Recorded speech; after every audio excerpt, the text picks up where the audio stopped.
We've got good news to celebrate. Jesus makes every day special. This is the day that the Lord has made. Yeah, I will rejoice and be glad in it. me too. Oh, this is the day that the Lord has made. We know how fast these years pass. Kaya nga po, di ba mga magulang, nasasabi natin, ang bilis lumaki ng ating mga anak.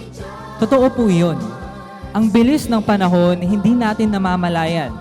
The tiny hands we once held to guide their first steps, these are now the hands that can draw, write letters, and discover the world around themselves. It's amazing, isn't it? How fast the world changes. And that is why, dear parents and dear guardians, we cherish the slow moments like this. World that He sent us His only Son. That makes me want to celebrate. Yeah.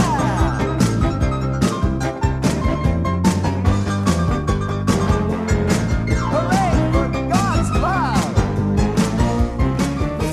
Thank you, children, for doing your best. At thank you for being so cute in front of the stage. No? Thank you so much. And we are proud of each one of you. Rejoice in the Lord. Rejoice in the Lord.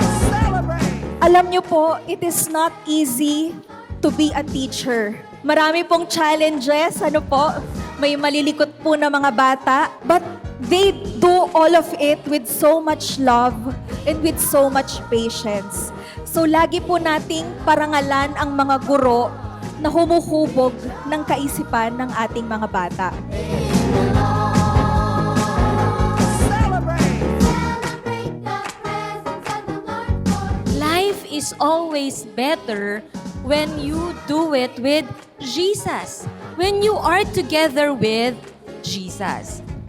As we decide that life is better to be together with Jesus and with each other, then matutuklasan po natin how wide, how long, how high, and how deep the love of Christ is to everyone.